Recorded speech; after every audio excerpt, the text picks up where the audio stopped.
Hello guys, welcome to another video on Moto 69 with me Manjunath. So today we are going to get a full review on the new TVS Rider 2023 edition with some quick updates in this vehicle. So the bike is relaunched the market as a fresh bike, and now still it looks like even more of a 150cc bike rather than a 125cc bike. Why is it so? Let's know in this video very quickly.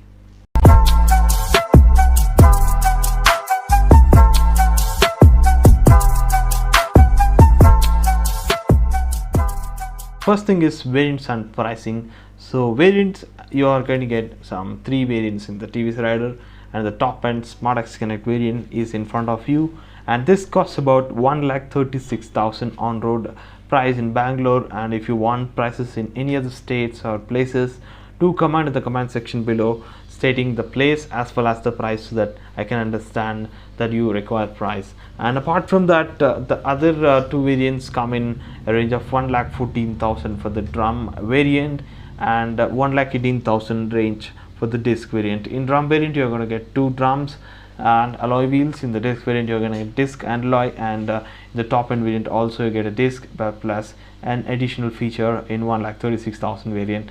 And one more missing feature is the ABS, that's clearly seen.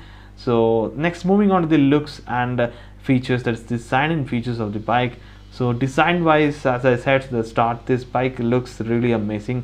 I think the front, that is a fully LED DRL that's been provided there, and you can observe the DRL, so that's so bright even in this morning time. Imagine what is about the night, so that itself acts as a low beam. I think that is a sort of sense that I'm going to get. And apart from that, if you look, the bike is entirely just finished like a sports bike.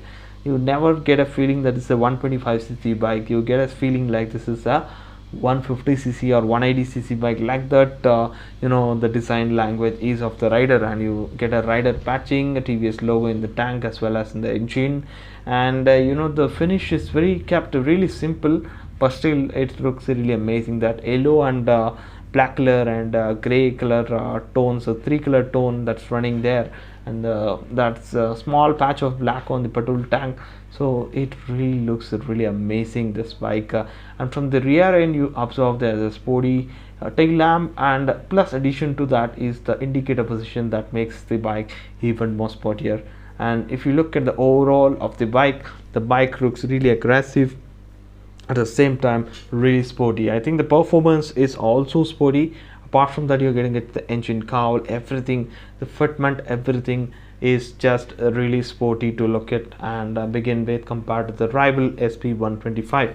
Coming to the quick specs, it weighs 123 kg and having a seat height of 780 mm and ground clearance of 180 mm. So now talking to the SP125, its weight was around 114 and 15 kgs, but this bike is 123 kg, slightly heavier side, but still the heavier side is really required while riding, because at higher speeds this heaviness of the bike provides very good stability of the bike compared to the SP125. If you are going to ride SP125, it really looks floating at 70-80, but this bike never disappoints you at that speed. And coming to seat height, the perfect seat height and the ground clearance, more than enough ground clearance has been provided in this bike. And moving on to the seat comfort, seat is really comfort, and you're going to get a split type design seat. And coming to the petrol tank, as you can observe here, you get this cowls attached to it, and black and yellow color tone that's perfectly matching for this bike. Even red and black is also perfectly matching, and you get a 10 liters capacity of petrol tank. And if you consider 60 kilometer mileage, you're going to get around 600 kilometers range, and you get a charging socket over here, just completely fit. You just have to put in the cable, and that's a very good news. And apart from that, you see the handlebar switches, everything looks so much high quality, and you are going to get every sort of things in this bike. All the switches are in the perfect place and position, and you also get two modes in this bike, eco and driving modes. Talking about that, you are going to see or witness the magic here is the new instrument cluster that's placed in the TVS. I think it comes around Apache 180, 160. In such bikes, this instrument cluster can be seen, such type, and this has been like it sort of feel like gives a sort of feeling like you're riding a KTM, like that feeling is there. And if you are connected to the mobile, you are going to experience a lot more features. Apart from all the sights and indicators and other features are indicated in the instrument cluster. Moving on to the engine of this vehicle, it is also one of the key points where this bike is kept on selling. Comes with a 124.8cc engine, 11.2 bhp power and 11.2 Nm torque. So the torque and the power figures are ultimate. And to these torque and power figures, the mileage of 60-65 kmpl is very impressive. And moving on, you have two modes, eco and power mode. In the eco mode, you get slightly less power. Not that the power is completely reduced, but slightly less, but at the same time it's more economical. And when it comes to the power mode, it just oozes with the power, and the mileage difference that's seen is not so much higher, just pretty much 3-4 kilometers of mileage drop, but you're going to get the ultimate power experience that you would ever feel in 125cc. Overall, the engine of this vehicle is pretty much good. Moving on to the brakes and suspension of this vehicle, so now you're going to get a front 240mm disc. If you're going for drum, 130 in the front and 130mm in the back, but in the disc variant you're going to get 240mm disc in the front, and it's a pedal disc, so I think the braking will be more efficient. And moving on to the braking performance, as I said, ABS is one thing that is missing. According to the price at which is coming, 1,36,000, ABS should have been given by the TVS. I think that is the one missed feature, but CBS is there, combi braking system or integrating braking system is being provided here. With the tires of front 80 bar 117 inch and rear side 100 bar 90 17 inch tires. This bike packs with some awesome tires, which is having so much beautiful of the grip to begin with. And the tire grip also improves the braking performance of the vehicle as well.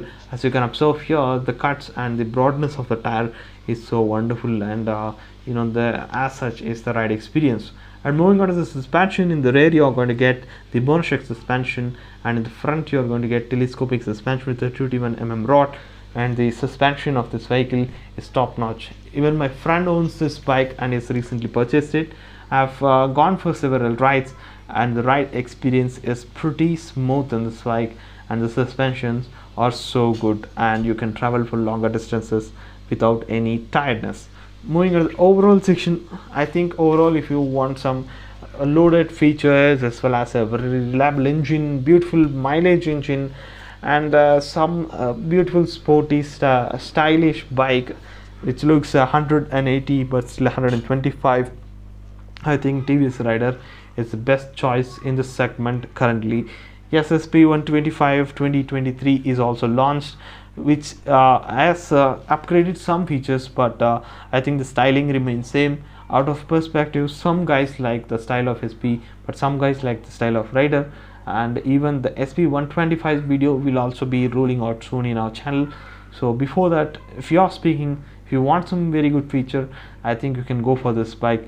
But if you like the old instrument cluster and you don't want to pay 136, I think 118 is also a very good deal, where you get the similar all features except that the instrument cluster is that old one. So I think with this I'm going to end this video. Meet you in the next video. Until then, goodbye.